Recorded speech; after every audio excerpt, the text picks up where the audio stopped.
espiritu at buhay, magkakaroon ng buhay, magkakaroon ng tinatawag na pagbabago. Dahil hindi nga po natin kayang magbago. Sinabi natin, hindi ko na gagawin ang magsinungaling, pero mamaya lang magsisinungaling ka na. Bakit? Hindi mo kaya. Tao tayong may mga kahinaan, may hangganan. Ngunit si Kristo, kapag nakatira na siya sa loob ng buhay mo, naging tirahan ka na niya, tahanan, ay magkakaroon ka ng tinatawag na kapangyarihan. You will receive power kapag ang banal na espiritu dumating na sa kaloob-looban ng buhay mo.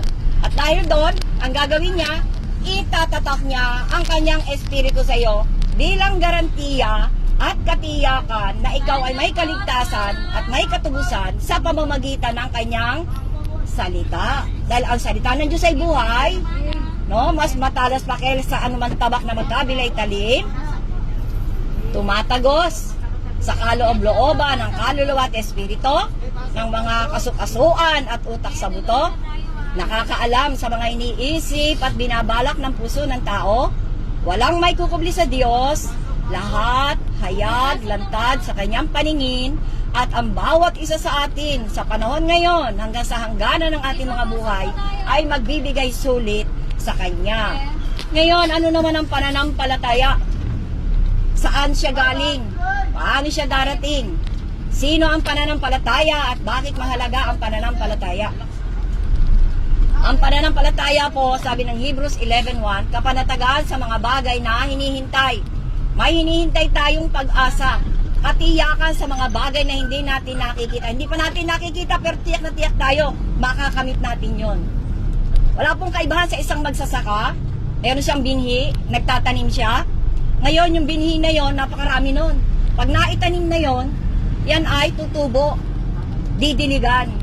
Pero ang hindi niya alam, paano tumutubo to, paano lumalaki, paano siyang nagkakaroon ng bunga. At yung magsasaka na yan, aasa siya dahil yan ay nagbunga na, aani siya. Ganyan po ang pananampalataya. Kailangan meron kang binhi ng pananampalataya na walang iba kundi ang salita ng Diyos.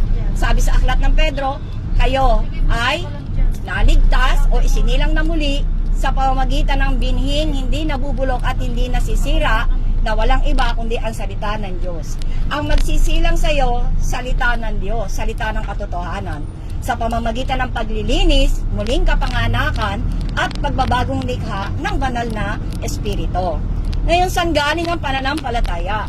Mula sa langit, ibinaba ang pananampalataya. Sino ang pananampalataya? Si Kristo Jesus. Sabi niya po, malibang sumampalataya ka, na ako yung tinatawag na si ako nga, na mababasa niyo po sa Exodus 3:14 at sa John 8:24, mamamatay kayo sa inyong mga kasalanan. Ibig sabihin, walang tutubos doon sa mga kasalanang nagawa. Kaya po sabi niya, napakahalaga na may pananampalataya. Itutuon po natin, ifo-focus natin ang ating paningin kay Kristo Jesus na siyang gumagawa, lumilikha ng kanyang sarili sa kaloob-looban ng ating mga buhay upang tayo ay magkaroon ng buhay na kaugnayan sa Kanya. Paano darating ang pananampalataya? Ang pananampalataya po dumarating sa pamamagitan ng pakikinig at pakikinig sa salita ni Kristo. Ang salita po ni Kristo nandun na po sa isang aklat na tinatawag na Biblia. Mula po sa Genesis hanggang sa Malakay, yan po ay 39 na aklat. Papunta sa Mateo hanggang sa Revelation o Pahayag, yan po ay 27 aklat. 66 in 1 ang book na yan. Napakayaman, napakadakila ng ginawa ng Diyos. Kaya wala na pong masasabing dahilan pa ang tao para masabi niyang hindi ko po alam. Ipinaalam na po ng Diyos sa lahat na mayroong kaligtasan at mayroong kahatulan. Dalawang bagay lang po ang nag-e-exist dito sa atin sa daigdig. Wala pong tatlo. Meron pong tinatawag na langit at impyerno, may liwanag at dilim, may pag-ibig at pagkapuot, kabutihan at kasamaan, paghihiganti, pagpapatawad. Meron po tayong tinatawag na kabutihan at kasamaan. Dalawa lang po. Meron po tinatawag na buhay, may kamatayan. Buhay na walang hanggan, kamatayang walang hanggan. Meron po tinatawag na book of life. Meron din po tinatawag na tree of the knowledge of good and evil. Meron pong book of works, type. Dalawa lang po, wala po tayong tatlo. Kaya po mahalaga, saliksikin mo ang Biblia para malaman mo kung yung narinig mong pananampalataya ay akmang-akma at talagang nakapaloob sa sinasabi ng Diyos sa kanyang mga salita. Ngayon, bakit mahalaga ang pananampalataya?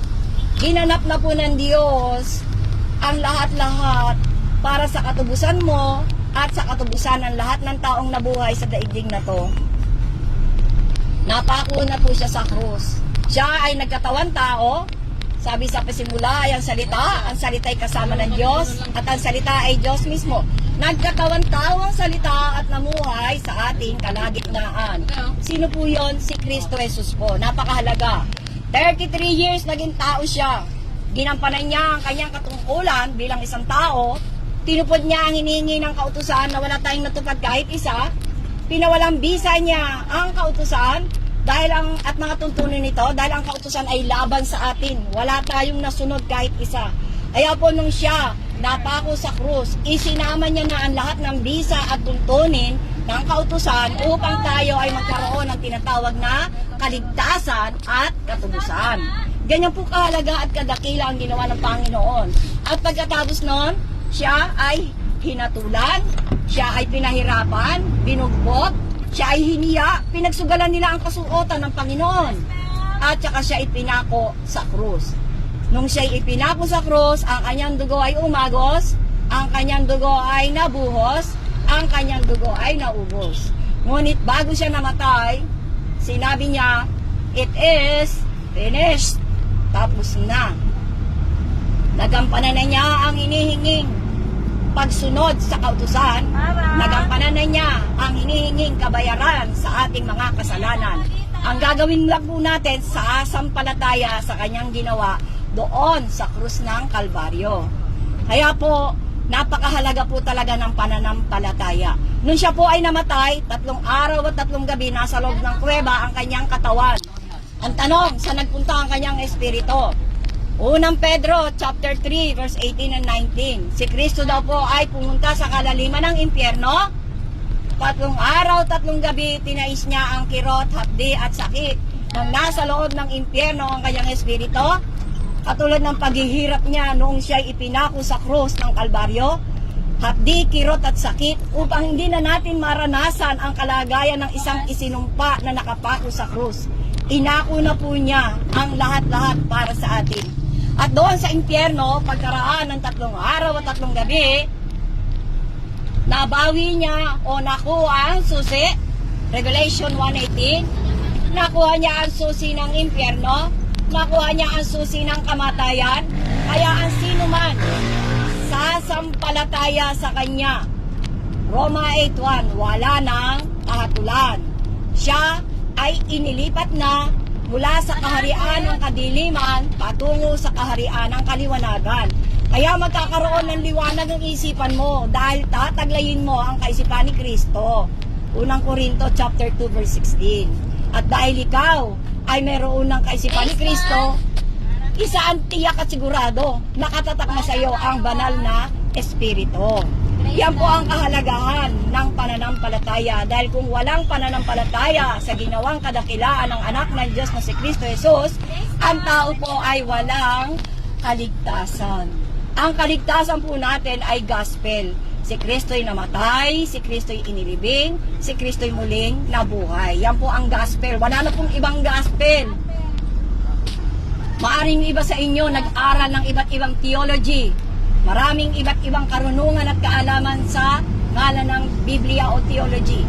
Ngunit pinakamahalaga po, ang pinakapuso ng Biblia ay yung tinatawag na gospel. Dahil yan po ang kadakilaan ng pag-ibig ng Diyos na kung saan si Kristo nagkatawan tao, si Kristo ay namatay, si Kristo ay inilibing, at si Kristo ay muling nabuhay. At sa kanyang buhay, na ngayon ay nakaupo na sa doon sa kanang trono ng Ama, kapag dumating tayo sa hangganan ng ating mga buhay, mayroong Kristong mamamagitan sa atin sa Ama upang tayo'y makapasok sa buhay na walang hanggan.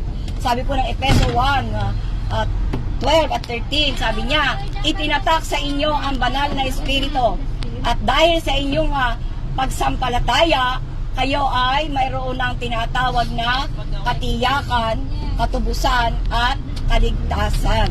Kaya po kung bubuksan mo ang iyong puso at kaisipan kay Kristo Jesus, magagabayan kita sa isang simpleng panalangin. Pero tandaan mo po, hindi kita kayang isilang muli, hindi kita kayang iligtas, hindi kita kayang baguhin, hindi kita kayang patanggapin, dahil ang gagawa po niyan ikaw. Sabi po ng Panginoong Jesus sa aklat ng Lucas, chapter 11:13, kayo, bagamat kayo mga masasama, marunong kayong magbigay ng mabuting bagay sa inyong mga anak, gaano pa ang inyong amang nasa langit ang magbibigay ng kanyang banal na espiritu sa mga humihingi nito sa kanya. Maliwanag po yung sinabi ng Panginoon. Una, kailangan maisingilang ang patay na espiritu. Pangalawa, kailangan humingi ka ng banal na espiritu doon sa amang nasa langit upang siya ay manahan diyan sa kaloob-looban ng buhay mo at magkaroon ng buhay ang patay na espiritu. Kung nais mo pong sumunod sa panalangin na gagawin ko, gagabayan lang po kita, pwede mo siyang gawing na huwaran o pinaka-pattern mo sa iyong gagawing pagpapapasok, pagsusuko ng iyong buhay kay Kristo Jesus. Manalangin po tayo. Sumunod ka po, ang nakakakita lang sa iyo ay ang Diyos na buhay. Nasasaliksik niya bawat puso, bawat kaisipan, damdamin at kaloob-looban. At siya ang magbibigay ng tatak o selyo dyan sa loob ng puso mo. Manalangin po tayo. Amang banal, dakilang Diyos, sa ngalan ni Kristo Jesus, sumasampalataya ako sa iyo at sa lahat ng ginawa mo sa krus ng Kalbaryo. Sumasampalataya po ako na ikaw ay namatay at muling binuhay ng Diyos upang sa aking pagsampalataya sa iyo, kapag dumating ako sa hangganan, ako ay iyo ring bubuhayin tungo sa buhay na walang hanggan. Inaamin ko po at kinikilala ang aking sarili na isang taong makasalanan. Ako po ay iyong patawarin. Patawarin mo ako, Ama, sa mga kasalanan na nagawa ko laban sa iyo, nakasakit sa iyo dahil hindi pa kita kilala. Sa mga kasalanang nagawa ko sa aking kapwa, sa aking pamilya, magulang, kapatid, mga anak, kamag-anak, kaibigan, kamanggagawa o katrabaho, kaeskwela, kapitbahay, lahat po ng nagawa kong kasalanan sa aking kapwa, patawarin mo po ako. Itinatakwil ko na po ito ngayon. At nais ko po na ikaw na ang aking maging Panginoon at tagapagligtas. Patawarin mo rin po ako sa mga nagawa kong kasalanan laban sa aking sarili. Dahil hindi kita kilala, nasaktan ko ang aking sarili. Patawad po, Ama. Kahabagan niyo po ang buhay ko na isang makasalanan. Hugasan mo po at linisin ang aking mga karumihan upang ako ay maging malinis sa iyong harapan. Makita mo si Kristo Jesus na siyang nananahan sa aking buhay at siyang magbibigay sa akin ng direksyon, inspirasyon, magbibigay sa akin ng direksyon, magbibigay sa akin ng salvation. Ama, sa ngalan ni Kristo Jesus, kahabagan mo po ako. Kilalanin mo po ang aking buhay at hinihiling ko po sa ngalan ni Kristo Jesus na ang pangalan ko ay maisulat mo sa aklat ng buhay bilang katiyakan na ako, pag dumating sa hangganan, mayroon akong buhay na walang hanggan. Salamat po. Narito po yung buhay ko. Isinuko ko na po sa iyo. Pagharian mo, sakupin mo, pagyamanin mo, paunlarin mo, ikaw ang mataas at ako ay mababa. Makita mo po si Kristo sa kaloob-looban ng buhay ko na patuloy na gumagawa at kumikilos upang ako ay gawing sisidlan, tahanan at tirahan ng iyong banal na espiritu. Turuan mo ako upang bilangin lahat ng araw ng aking buhay dito sa daigdig na ito. Salamat po, Ama. At mula ngayon, ipinapahayag ko, ikaw na ang aking Panginoon, ikaw na ang aking Diyos na tagapagligtas, ikaw na ang aking susundin, ikaw na ang aking susundan, at ikaw ang magpapala sa akin upang mabuhay ako ng may layunin at may banal na takot sa iyo.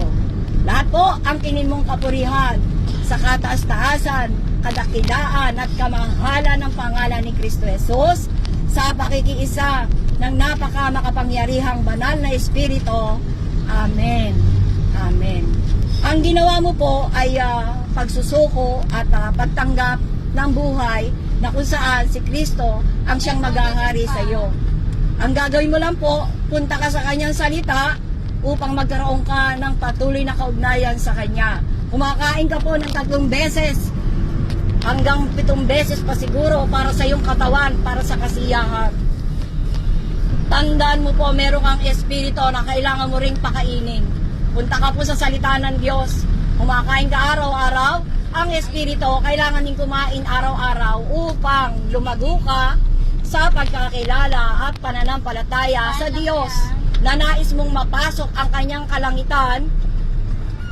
Ang pinag-uusapan po, eternity. Kaya pagpalain po kayong lahat ng ating Diyos na buhay sa mga naging pagtanggap nyo sa kanyang salita. Siya po ang nakakakita niyan at siya po ang magpapala sa iyo dahil siya ay may tawag sa iyo. Pinili ka na niya bago ka pa ipinaglihi. Yung calling niya, it is your decision. Ang decision mo, yan ang iyong magiging destinasyon. Pinili mo ang mabuti, ito doon na. Huwag ka nang magtira pa sa masama.